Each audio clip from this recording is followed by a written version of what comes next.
Good morning students, मैं हूं Jitendra Ajmera the crazy programmer की तरफ से। आज के वीडियो में हम सीखेंगे ER डायग्राम बनाया कैसे जाता है। इसके पिछले वाले वीडियो में हमने ये सीखा था ER डायग्राम क्या होता है और उसके अंदर कौन कौन से सिंबल्स काम में लेते हैं। आज हम सीखेंगे ER डायग्राम बनाया कैसे जाता है और इसके आगे वाले वीडियो में हम सीखेंगे कि ER डायग्राम को रिलेशनल डेटा टेबल में कैसे कन्वर्ट करते हैं या एक डेटा टेबल को ER डायग्राम में कैसे कन्वर्ट करते हैं। तो एक छोटा सा मैं डिस्क्रिप्शन वापस आपको दे देता हूं। अगर आपको डिटेल में जानना है तो आप इससे नीचे का डिस्क्रिप्शन बॉक्स में आपको लिंक मिल जाएगा जिससे आप पिछले वाला वीडियो देख सकते हैं। अभी मैं फिलहाल एक बार शॉर्ट में मैं आपको बताता हूं। किसी भी रिलेशनल डेटाबेस मॉडल को बनाने से पहले उसका आइडिया तैयार किया जाता है, कंसेप्ट कि वो किस तरह के डेटा को एक्सेप्ट करेगा, उसमें क्या एंटिटीज़ होंगे, वो किस चीज़ के लिए बनाया जा रहा है, टेबल्स कितनी बनेंगी, उनके कॉलम्स कितने होंगे, इन सब टेबल्स में कनेक्टिविटी कैसे होगी। तो ये सब आइडिया पहले जो है वो एक इमेजनरी तौर पर तैयार किया जाता है। लेकिन ER डायग्राम से ये मदद मिलती है कि हम पूरे कॉम्प्लेक्स डेटा मॉडल को एक डायग्राम या इमेज की मदद से हम इजीली शो कर सकते हैं। तो इन सिंपल वर्ड, सबसे पहले आइडिया सोचिए, देन उसका ER डायग्राम बनाइए, देन उसे रिलेशनल टेबल में कन्वर्ट कीजिए, तो उससे आपका काम काफ़ी ईजी हो जाएगा। तो अब सीधा शुरू करते हैं ER डायग्राम से। देखिए, अगर ER डायग्राम बनाना है तो उसके लिए कुछ स्टेप्स है। सबसे पहला स्टेप जो आपको पता करना है वो ये कि किस सेगमेंट का आपको ER डायग्राम बनाना है। सेगमेंट मतलब किस टॉपिक के लिए आप बनाना चाह रहे हैं। आप स्कूल के लिए बनाना चाह रहे हैं, आप यूनिवर्सिटी के लिए बनाना चाह रहे हैं, आप कोई कंपनी के लिए बनाना चाह रहे हैं, या फिर आप किसी भी तरह की वो इन्फॉर्मेशन बनाना चाह रहे हैं। जैसे हम यहाँ पे जो एग्जांपल लेंगे वो एग्जांपल होगा बिल्डिंग का। एक बिल्डिंग बनाते वक्त क्या क्या ध्यान रखा जाता है, उसमें कितने पार्ट्स हो सकते हैं, उनके ऊपर हम ER डायग्राम जो है बनाने वाले हैं। तो हमने जो सेगमेंट लिया है वो है बिल्डिंग का। तो सेगमेंट सेलेक्ट कर देने के बाद में आपको करना क्या होता है, उस सेगमेंट में, उस टॉपिक में एंटिटीज़ क्या क्या हैं। अब एंटिटीज़ में हम पहले भी बता चुके हैं, रियल वर्ल्ड ऑब्जेक्ट जो होते हैं वो डेटाबेस के लिए एंटिटी है। जैसे कि अगर मैं बात करूं बिल्डिंग की, तो बिल्डिंग में अगर मैं कमरे की बात कर रहा हूँ तो कमरा एंटिटी है। अगर मैं कंस्ट्रक्शन मटेरियल की बात कर रहा हूँ तो वो एंटिटी है। अगर किसी इंसान की बात कर रहे हैं तो एंटिटी है। किसी डिवाइस की बात कर रहे हैं तो वो एंटिटी है। तो हर वो चीज़ जो रियल वर्ल्ड में एग्जिस्ट करती है वो एंटिटी होती है।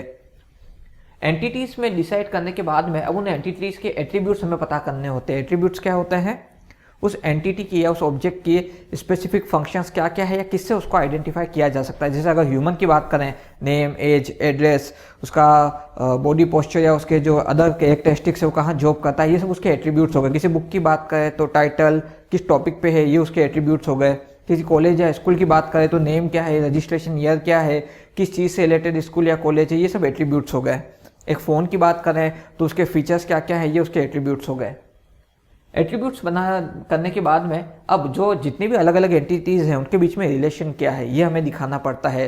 जैसे कि बात करें अगर कॉलेज हो स्टूडेंट्स की, तो इनके बीच में क्या रिलेशन होगा, स्टूडेंट कॉलेज में पढ़ते हैं, तो ये रिलेशनशिप हो गया। यानी कि स्टूडेंट अलग एंटिटी है, कॉलेज अलग एंटिटी है, लेकिन यह स्टूडेंट कॉलेज में पढ़ते हैं, तो रिलेशनशिप हो गया कि बच्चे स्टूडेंट जो कॉलेज में पढ़ रहे हैं, ये रिलेशनशिप हो गया।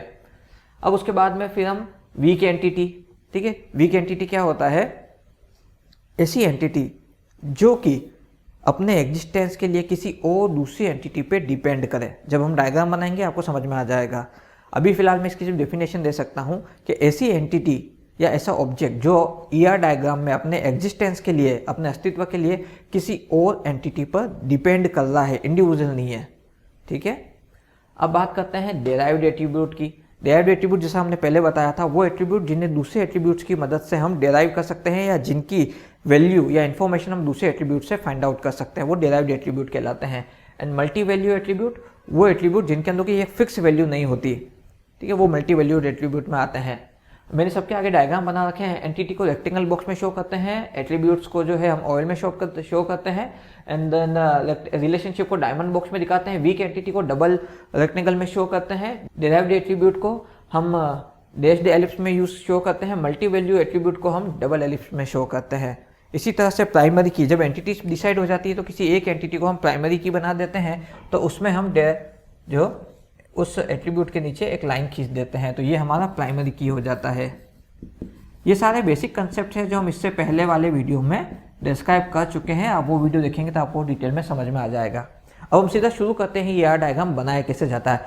जैसे मैंने आपको बताया कि हम यहाँ पे बिल्डिंग को लेकर के ER डायग्राम बनाने वाले हैं। अब बिल्डिंग को लेकर के क्यों, एक बिल्डिंग सोचना आसान है, हाँ बिल्डिंग की तो इसमें खास क्या है।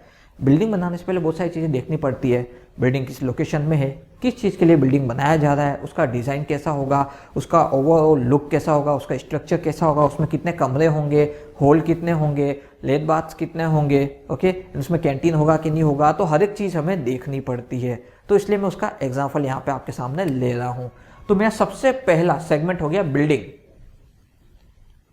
तो ये मेरा ईआर डायग्राम का टाइटल भी बोल सकते हैं आप इसको, मैंने यहाँ लिया है बिल्डिंग। ठीक है, अब इसमें एंटिटी पता करते हैं, एंटिटी कौन कौन से हो सकते हैं। ठीक है, सबसे पहले जैसे बिल्डिंग के अंदर बिल्डिंग खुद एक एंटिटी हो गया, क्योंकि ये भी एग्जिस्ट कर रहा है ना, ये टाइटल तो ही है पर ये खुद एग्जिस्ट भी तो कर रहा है, तो बिल्डिंग खुद एक एंटिटी है। ठीक है, तो इसको मैंने लिख दिया रेक्टेंगल के अंदर।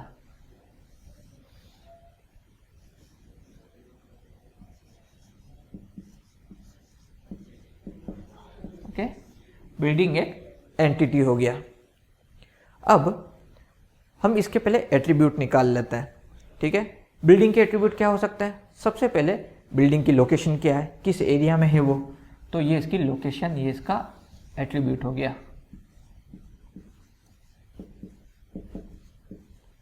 ठीक है, ये इसका लोकेशन हो गया, इसका एट्रीब्यूट हो गया। अब बिल्डिंग का कोई नेम हो सकता है, अगर हम नेम देना चाहें तो नेम भी इसका एट्रीब्यूट हो गया। अब इसके बाद में बिल्डिंग का एड्रेस, देखिए लोकेशन का मतलब ये कि जैसे हम बोल सकते हैं कि पीवीआर जो है वो वैशाली नगर में, लेकिन एक्चुअल एड्रेस तो अलग होगा ना, कुछ एड्रेस होगा उसका, कोई बिल्डिंग नंबर या कुछ ऐसा होगा, तो एड्रेस एक अलग चीज़ हो जाती है, इसलिए वो भी हम यहाँ पे ले लेते हैं।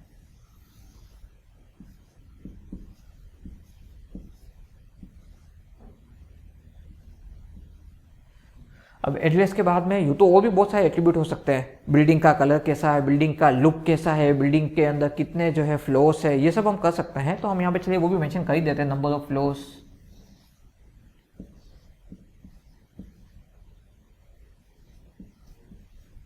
ठीक है, देन उसके बाद में बिल्डिंग का डिज़ाइन,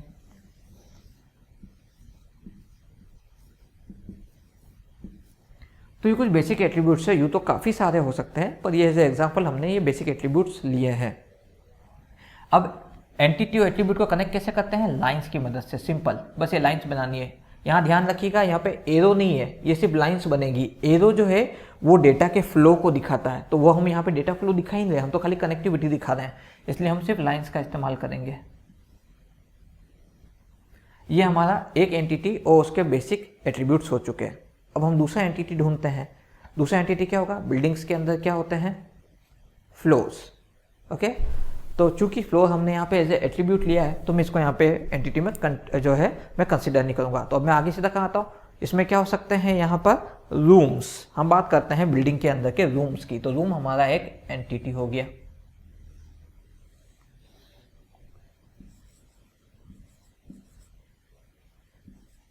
ये हमारा एंटिटी हो गया रूम। अब इसके एट्रीब्यूट क्या हो सकते हैं?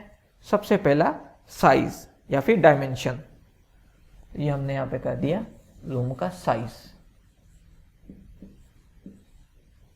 ओके, अब हम इसके बाद में बात करते हैं रूम का फ्लोर नंबर, कौन से फ्लोर पे है, ये उसकी लोकेशन।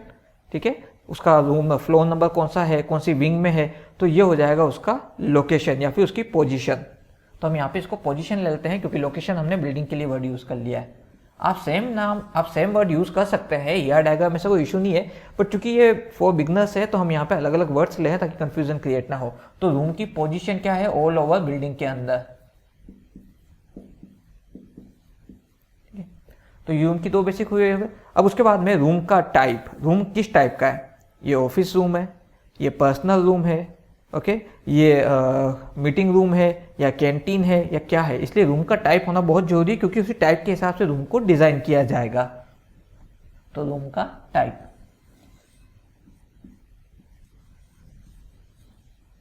क्या? अब रूम का नंबर, और बेसी बात है, एक बिल्डिंग में जितने भी रूम्स होते हैं वो उनके नंबर होंगे, तो यहाँ पे आ गया रूम नंबर।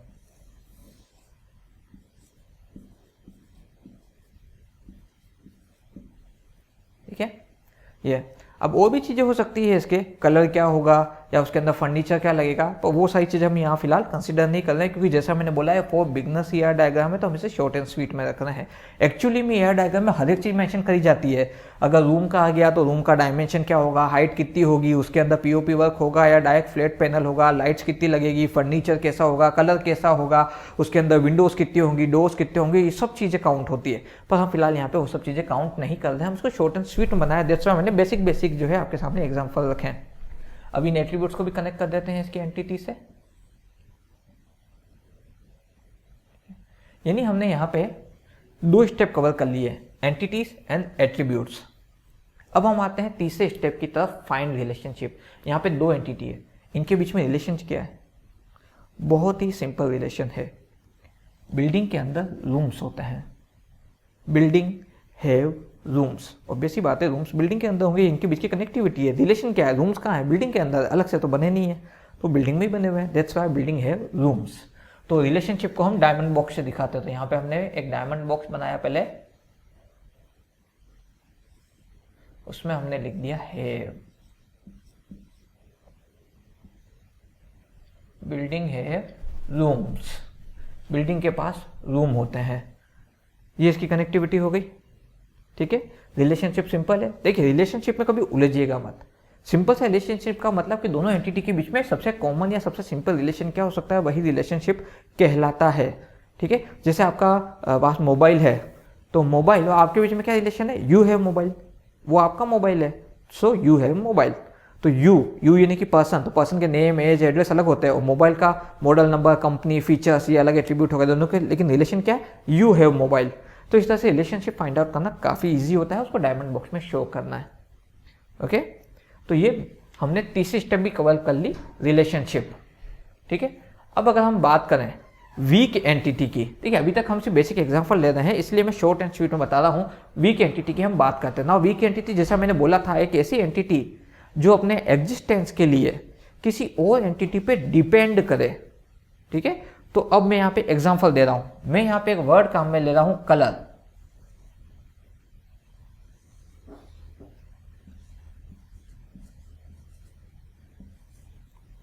ऑब्वियस ही बात है, रूम है, उसके इंटीरियर एक्सटीरियर में कलर होगा, तो मैं इसको एट्रीब्यूट भी तो बना सकता हूं कि रूम का एट्रीब्यूट हो गया कलर। तो मैं उसको वीक एंटिटी क्यों बनाना चाह रहा हूं, मैं एग्जांपल से समझाता हूं, ठीक है। कलर किस टाइप का है? प्लास्टिक पेंट है, एनिमल है, या फिर आपका नॉर्मल वाइट वॉश है, किस टाइप का कलर है? तो यहां पे हुआ टाइप।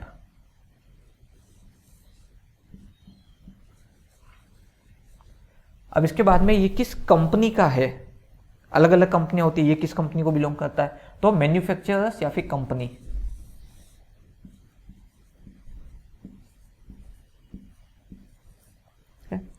अब बात करते हैं कि कलर का खुद का वेरिएंट क्या है, वो कौन सा कलर है? ब्लैक है, रेड है, वाइट है, ग्रीन है, ब्लू है, पर्पल है, क्या है? तो उसका कलर कोड या फिर उसका वेरिएंट।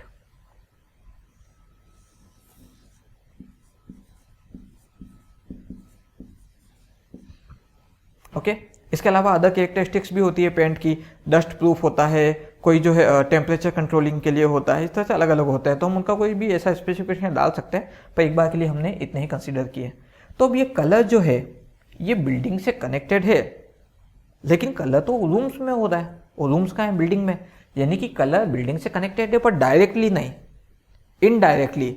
यानी कि कलर अपने एग्जिस्टेंस के लिए, इस ईआर डायग्राम में अपने अस्तित्व के लिए ये किस पे डिपेंड है? रूम वाले एंटिटी पे। तो ये मैंने इसको रिलेशनशिप शो कर दिया। अब यहाँ पे ये कलर एक वीक एंटिटी हो गया। क्यों? डायरेक्ट जो है ये बिल्डिंग से कनेक्ट नहीं हो सकता। क्यों? क्योंकि आजकल जो बिल्डिंग्स बनाई जाती हैं वो सारी जो है ग्लास लुक्स में बनाई जाती है। बाहर की तरफ जो है मोस्ट ऑफ जो ग्लास वर्क होता है, कलर बहुत ही रेयर केस में आपको देखने को मिलेगा। लेकिन जितने भी अंदर रूम्स होते हैं उन्हीं में सबसे ज़्यादा कलर का इस्तेमाल होता है। तो अगर हम बिल्डिंग को उसके कलर से पहचानने की कोशिश करें, वो पॉसिबल नहीं है। क्यों? कलर हर साल चेंज हो जाएगा। इस बार बिल्डिंग पे व्हाइट कलर है, हो सकता है अगली बार ऑरेंज कलर कर दिया जाए। देन तो बिल्डिंग को उसके कलर से नहीं पहचाना जा सकता, क्योंकि वो बार बार बदल सकता है। तो उसको पहचानेंगे उसके लोकेशन वगैरह इनसे ही। लेकिन रूम्स के अंदर कलर ऑब्वियस ही बात है, ये लाइफ टाइम के लिए या काफ़ी लंबे समय के लिए किए जाते हैं। तो कलर की बिल्डिंग बनाने में कलर की इंपॉर्टेंस तो है, बट वो डायरेक्टली बिल्डिंग से नहीं बल्कि रूम्स के ऊपर डिपेंड कर रहा है, क्योंकि हर रूम का अलग अलग कलर होगा। किसी रूम में वाइट कलर है, किसी रूम में येलो कलर है, किसी रूम में ब्लू कलर है। इसी तरह से जो है अलग अलग कलर जो है वो इस्तेमाल होते हैं। तो इसीलिए वीक एंटिटी ऐसा एंटिटी हो गया जो कि ईआर डायग्राम में जरूरी तो है, पर वो डायरेक्ट खुद उसका कोई अस्तित्व नहीं है, वो किसी और एंटिटी पे डिपेंड कर रहा है अपने एग्जिस्टेंस के लिए, तो उसे वीक एंटिटी बोला जाता है। ओके, एक और एग्जांपल देता हूं मैं। सपोज जैसे स्कूल की बात करते हैं, स्कूल है स्टूडेंट्स, ठीक है, दोनों अलग अलग एंटिटी, स्कूल अलग एंटिटी, स्टूडेंट अलग एंटिटी है, और रिलेशन क्या है, स्टूडेंट जो है स्कूल में पढ़ते हैं। अब स्टूडेंट के पेरेंट्स, स्कूल के अंदर स्टूडेंट के पेरेंट्स का भी रिकॉर्ड रखा जाता है, लेकिन स्कूल का और पेरेंट्स का कनेक्शन क्या है कि वो स्टूडेंट के पेरेंट्स है। तो ऑब्वियस सी बात है, यहाँ स्कूल आएगा, यहाँ स्टूडेंट आएगा और पेरेंट्स यहाँ आ जाएगा, क्योंकि पेरेंट्स का डायरेक्टली कोई लेना देना नहीं है स्कूल से, उनके बच्चे वहाँ पढ़ते हैं, ये रिलेशन है। तो इन सिंपल वर्ड्स वापस मैं रिपीट कर रहा हूँ, वीक एंटिटी ईआर डायग्राम में एग्जिस्ट तो करता है, पर उसका डायरेक्ट कोई रियल नहीं होता, बल्कि वो किसी और एंटिटी पे डिपेंड करता है। अगर वो एंटिटी हटा दो तो वीक एंटिटी भी हट जाएगा, ठीक है, इसलिए इसको वीक एंटिटी बोला जाता है। अब बात करते हैं हम अगले कंटेंट की, डेराइव्ड एट्रीब्यूट। अब डेराइव्ड एट्रीब्यूट क्या होता है, जैसा मैंने एक एग्जांपल दिया था कि किसी डेटाबेस के अंदर सपोज हमें पर्सन की एज भरनी है, जो भी पर्सन है उसकी एज भरनी है, तो अगर हमारे पास में उसकी डेट ऑफ बर्थ है, सपोज जैसे उसका डेट ऑफ बर्थ है हमारे पास में, यहाँ पे हमारा जाता है, उसका डेट ऑफ बर्थ है हमारे पास में सपोज जैसे 2 नवंबर 1990, ये हमारे पास में उसका डेट ऑफ बर्थ है, ठीक है, 2 नवंबर 1990। अब मैं उससे उसकी एज कैलकुलेट कर सकता हूँ, 90 से लेकर के अभी तक मैं 31 ईयर्स का हो चुका है ऑलमोस्ट, ठीक है। तो मैंने एज कैसे निकाली, मैंने डेट ऑफ बर्थ था मेरे पास में एज ए एट्रीब्यूट, मैंने उससे दूसरे एट्रीब्यूट की वैल्यू निकाल ली 31 ईयर। तो यहाँ पे डेट ऑफ बर्थ एक एट्रीब्यूट है पर्सन का, किसी इंसान का अगर ईआर डायग्राम बनाते हैं तो, और उसकी एज डेराइव्ड एट्रीब्यूट है। तो डेराइव्ड एट्रीब्यूट की जरूरत क्यों पड़ती है, कुछ एट्रीब्यूट ऐसे होते हैं जो डेटाबेस में अगर आप डायरेक्टली इंसर्ट ना भी करो तो उन्हें खुद कैलकुलेट कर लेता है। अगर आप में से कभी किसी ने loan calculator, online loan calculator use किए होंगे, पर्सनल लोन या कार लोन या किसी के लिए भी, उसमें आप एक्चुअली अमाउंट इंसर्ट करते हैं एंड कितने मंथ तक आप ईएमआई दे सकते हैं वो आप सेलेक्ट करते हैं, तो नीचे ऑटोमेटिक ईएमआई अमाउंट कैलकुलेट होकर आ जाता है। तो वो जो ईएमआई कैलकुलेट होकर आ रहा है वो आपका डेराइव्ड एट्रीब्यूट है, क्योंकि ऊपर आपने कुछ बेसिक एट्रीब्यूट्स जो है उनको फिल किया, तो उनसे ऑटोमेटिक उसने नीचे वाले एट्रीब्यूट की वैल्यू निकाल ली, तो इसीलिए इनको डेराइव्ड एट्रीब्यूट कहा जाता है। अगर हम यहाँ पे बात करें तो डेराइव्ड एट्रीब्यूट क्या हो सकता है, जैसे बिल्डिंग का, बिल्डिंग किसकी फ्रेंचाइजी है, किस चीज़ के लिए वो बिल्डिंग वापस बनी है, ठीक है। सपोज जैसे डोमिनोज की बात करें, डोमिनोज का एक सेंटर है, उसने एक और सेंटर ओपन कर दिया, यानी दूसरी बिल्डिंग और बना दी, तो ये बिल्डिंग डोमिनोज की फ्रेंचाइजी है, तो वहाँ पे हम उसको डेराइव्ड एट्रीब्यूट में डाल सकते हैं। इट मीन्स के फ्रेंचाइजी या फिर इसका हम बोल सकते हैं कि ये किसको बिलोंग करती है, ठीक है। कैसे, आपके शहर में एक बिल्डिंग बन रही है, आपको पता लगता है अच्छा ये तो डोमिनोज की बिल्डिंग बन रही है, तो आप क्या बोलोगे, अरे यार ऑलरेडी एक डोमिनोज की बिल्डिंग है, ये को बन के आपस में कनेक्टेड तो नहीं है। भाई हो सकता है दोनों का ओनर एक ही हो, नॉट द डोमिनोज, फ्रेंचाइजी की बात चल रही है, जिसने ये फ्रेंचाइजी ली शायद पहले वाली भी उसी को, दूसरी वाली भी उसी की हो, ये रिलेशन भी हो सकता है, या फिर ये किसी और पर्सन ने ली है। इट मीन्स इस एट्रीब्यूट की वैल्यू जो है लगातार बदल सकती है, वो डेराइव्ड है। वो कैसे पता लगेगा, अच्छा दोनों का ओनर एक ही है, मतलब कि ये एक ही की प्रॉपर्टी चल रही है, ये डेराइव्ड हो गया, ठीक है। सिंपल सा मैं ओनर नेम देख लूंगा, अच्छा यार इस बिल्डिंग का मालिक भी वो, उस बिल्डिंग का मालिक भी वो, यानी दोनों एक ही पर्सन की है, तो ये डेराइव्ड एट्रीब्यूट है। यहाँ पे मुझे डायरेक्टली उसके ओनर को लिखने की जरूरत नहीं पड़ रही है, जैसा कि हमने बोला ये जो होता है आपके डैश में चलता है, ठीक है। इस तरह से हमने डेराइव्ड एट्रीब्यूट भी बना दिया। अब आगे हम बात करते हैं मल्टी वैल्यू एट्रीब्यूट की, ठीक है। मल्टी वैल्यू एट्रीब्यूट कैसे हो सकता है, यहाँ पे देखिए फ्लोर्स मैंने लिख रखा है, एक बिल्डिंग में मल्टीपल फ्लोर हो सकते हैं, ठीक है। अब यहाँ पे 10 फ्लोर है, 15 फ्लोर भी हो सकते हैं, 12 भी हो सकते हैं, यानी कि इस लगातार इसकी वैल्यू बदल रही है। उसी तरह रूम्स की बात करें, रूम नंबर, इस एट्रीब्यूट की वैल्यू भी बदलेगी, यहाँ लगातार यहाँ पे नई नई वैल्यूज आती जाएगी, रूम नंबर लगातार बदलने लग जाएगा, ठीक है। और अगर बात करें हम इसके अंदर अगेन, तो अगर हम बात करें इसके अंदर अपने बिल्डिंग के अंदर रूम्स हो गया, अगर इस बिल्डिंग में कोई अपना ऑफिस लेता है, अलग से पोजीशन लेकर के, छोटा सा एरिया लेकर के अपना ऑफिस क्रिएट करता है, ठीक है, तो वापस वो भी मल्टी वैल्यूड हो गया। मल्टी वैल्यूड क्यों? आज वो ऑफिस बना के बैठा है, कल को कोई और वहाँ ऑफिस लेकर के बैठा होगा, तो यानी कि वहाँ पे लगातार जो है ऑफिस नेम या ये बदलते रहेंगे। तो ऐसे एट्रीब्यूट होते हैं मल्टी वैल्यू एट्रीब्यूट कहलाते हैं। इसको अगर मैं सिंपल एग्जाम्पल के थ्रू समझाऊँ, किसी स्टूडेंट के सिलेबस की बात करते हैं, तो सिलेबस एक मल्टी वैल्यूड एट्रीब्यूट हो जाता है। क्यों? सिलेबस में बहुत सारे जो है सब्जेक्ट आते हैं, हमारा हिंदी, इंग्लिश, साइंस, मैथ्स, इस तरह से मल्टीपल सब्जेक्ट आ रहे, तो हमने तो खाली सिलेबस लिख दिया, पर सब्जेक्ट तो मल्टीपल हो गए ना। तो ये भी मल्टी वैल्यूड एट्रीब्यूट है, तो उसे हमेशा डबल जो है एलिप्स से शो किया जाता है। तो यहाँ पे हमारा जो क्लोज था ये डबल एलिप्स हो गया, या फिर हमारा जो यहाँ पे ये जो है, और क्या बोल सकते हैं हम इसका, जो रूम नंबर था या फिर वो जो है मल्टी वैल्यूड हो गया इस तरह से।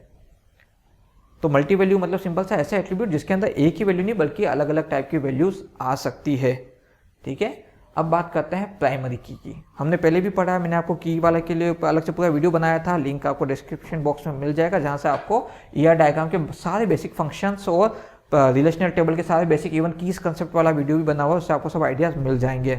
तो प्राइमरी की वापस मैं बताता हूँ, किसी भी एंटिटी का वो एट्रीब्यूट जो एकदम यूनिक है, जो रिपीट नहीं हो सकता, उसकी प्राइमरी की कहलाता है। एग्जाम्पल के तौर पे किसी स्टूडेंट का नेम नहीं बल्कि उसका रोल नंबर या उसका रजिस्ट्रेशन नंबर यूनिक होगा उस स्कूल के अंदर या कॉलेज के अंदर, तो ये उस स्टूडेंट के लिए प्राइमरी की हो जाएगा। क्यों? एक ही स्कूल में एक नाम के दो बच्चे हो सकते हैं, चलिए सरनेम अलग अलग हो, पर क्या पता सरनेम भी मिक्स हो जाए, फिर सरनेम भी अगर कॉमन हो जाए तो हम बच्चों को अलग अलग कैसे करेंगे? उनके रोल नंबर से या फिर उनके रजिस्ट्रेशन नंबर से, तो वो यूनिक एट्रीब्यूट होगा। तो इसी तरह से यहाँ पे अगर हम देखें तो यूनिक एट्रीब्यूट क्या हो सकता है? लोकेशन, नेम, या किसे बिलोंग करता है? डिजाइन से, फ्लो से, या फिर एड्रेस से। ठीक है, बाय डिफॉल्ट आप लोग बोल सकते हैं कि नेम से कर सकते हैं। एक ही शहर में अगर बड़ी बिल्डिंग्स है तो एक नाम की नहीं होती है, लेकिन हो सकता है कि भाई अगर वो फ्रेंचाइजी हो तो सेम नेम हो सकता है। तो फिर हम उसको कैसे आइडेंटिफाई करेंगे? उसकी लोकेशन से। एक ही लोकेशन पे दो एक जैसी बिल्डिंग, ठीक है, नहीं हो सकती। कैसे?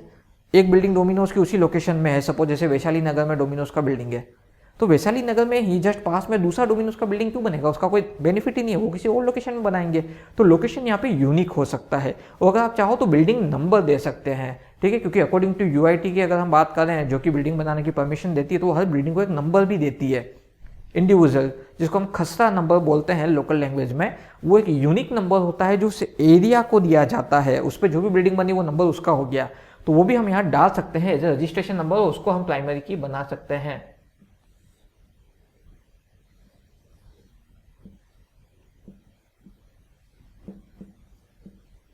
ठीक है, ये कभी रिपीट नहीं होगा। अब इस वाले की बात करें, रूम के अंदर क्या हो सकता है? ठीक है, रूम नंबर वापस हमारा मल्टी वैल्यूड है, ठीक है, तो नहीं। तो साइज, पोजीशन, टाइप, तो यहां पे हम कर सकते हैं अगेन नहीं, इसको नहीं लेंगे रूम नंबर को। ठीक है, तो अगर हम रूम की बात करते हैं तो रूम के अंदर हमारा जो रूम का जो पोजीशन है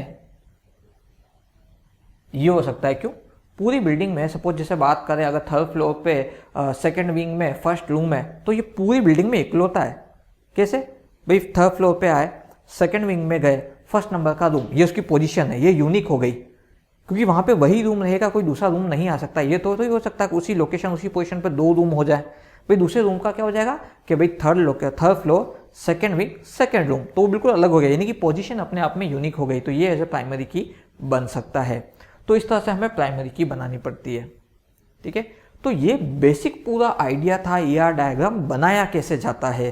ठीक है, और ईआर डायग्राम कितना भी कॉम्प्लेक्स हो सकता है। देखिए बिल्डिंग में मैंने तो रूम्स डाले अभी तक, ठीक है, अब बिल्डिंग के अंदर ऑफिसेज भी हो सकते हैं। ठीक है, तो मैं उसको यहीं से कनेक्टिविटी कर सकता हूँ। ये बिलोंग बना हुआ है इसलिए मैं इसको थोड़ा सा घुमा के लाऊं, बाकी आप स्ट्रेट लाइन में डालिएगा यहाँ पे ऑफिस। ठीक है, अलग अलग टाइप के ऑफिस हो सकते हैं, फिर ऑफिस नंबर किसका है, टाइटल क्या है, ओनर क्या है, ठीक है, वो अलग हो गया। फिर साथ के साथ इसी के अंदर जो है अगर हम और देना चाहें तो कनेक्टिविटी, ठीक है, डायरेक्ट अलग से भी दे सकते हैं हम, ऐसे डायमंड बॉक्स और बना करके मल्टीपल डायमंड बॉक्स बना सकते हैं हम, ऐसा कोई इशू नहीं है। ठीक है, मल्टीप्लेक्स हो सकते हैं। ठीक है, तो मल्टीप्लेक्स की फीस बिल्कुल अलग बन जाएगी। ठीक है, कैंट या फिर कैफेटेरिया या फूड लॉन्च जो है वो हो सकते हैं, या रेस्टोरेंट जो भी आप देना चाहें यहाँ पे। ठीक है। तो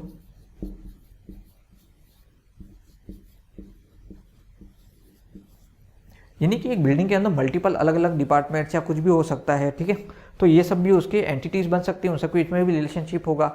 तो सिंपल सा कंसेप्ट यही है कि सबसे पहले सेगमेंट सेलेक्ट करने के बाद में उसमें कितने एंटिटीज बन सकते हैं, हमें सारे एंटिटीज को फाइंड आउट करना होता है। देन उन एंटिटीज के एट्रीब्यूट क्या क्या हो सकते हैं वो हमें पहचानने होते हैं। कौन सा एट्रीब्यूट किस टाइप का है, कौन सी एंटिटी किस टाइप की है, ये हमें डिसाइड करके ड्रॉ करना पड़ता है। फिर एंटिटीज के बीच में रिलेशन क्या है ये हमें बताना पड़ता है। देन उसके बाद में हमें उनमें एक यूनिक की या प्राइमरी की हमें सेलेक्ट करनी पड़ती है। इस तरह से हमारा ER डायग्राम बनता है। अब इसका बेनिफिट क्या है वैसे तो हम अगले वीडियो में जानेंगे, पर मैं शॉर्ट में बता देता हूँ। अब अगर मैं इसको डेटाबेस में कन्वर्ट करने जाऊँ तो अलग अलग टेबल्स कैसे बनेगी, बिल्डिंग नाम से एक अलग टेबल बन गई और ये उसके कॉलम्स हो गए और ये उसकी प्राइमरी की हो गई। रूम नाम की एक अलग टेबल बन गई, ये उसके एट्रीब्यूट कॉलम्स हो गए और वहाँ पोजीशन उसका जो है प्राइमरी की हो गया। अभी दोनों टेबल आपस में कनेक्ट कैसे होगी कि भाई बिल्डिंग जो है, रूम जो है वो बिल्डिंग से कनेक्टेड है, ठीक है। तो इस तरह से दोनों टेबल आपस में कनेक्ट होगी। तो ये जो वीडियो था ये सिर्फ इसलिए था ताकि आप सीख सके ER डायग्राम कैसे बनाया जाता है। अब जो वीडियो आएगा नेक्स्ट उसमें हम ये सीखेंगे कि ER डायग्राम को रिलेशनल टेबल्स में कैसे कन्वर्ट करना है, या फिर अगर टेबल्स दी हुई है तो उन्हें ER डायग्राम में क्यों कन्वर्ट करना है और कैसे कन्वर्ट करना है, ये हम अगले वीडियो में सीखेंगे। मैं उम्मीद करता हूँ कि इस वीडियो में आपको ER डायग्राम के बारे में पूरी इन्फॉर्मेशन मिल गई होगी। फिर भी आपका कोई क्वेरी है, कोई सजेशन है, डाउट है या कोई भी फीडबैक है तो आप जो है हमें कमेंट बॉक्स में लिख करके बता सकते हैं इस बारे में। अगर आप किसी टॉपिक पे डिटेल में जानना चाह रहे हैं तो उसके लिए आप हमें कमेंट बॉक्स में जो है अपना पॉइंट आउट दे सकते हैं। इस वीडियो में जो भी मैंने आपको कंटेंट बताया है वो सब एज ए नोट्स फॉर्मेट में आपको डिस्क्रिप्शन बॉक्स में मिल जाएगा। इसके अलावा अभी तक हमने जितने वीडियोज़ बनाए हैं उन सब के लिंक आपको डिस्क्रिप्शन बॉक्स में प्लेलिस्ट में मिल जाएंगे। हमारे इस वीडियो को लाइक कीजिए, हमारे चैनल को सब्सक्राइब कीजिए अगर आप इसी तरह के वीडियोज़ को देखना चाहते हैं तो। द क्रेजी प्रोग्रामर्स की तरफ से आज के लिए बस इतना ही।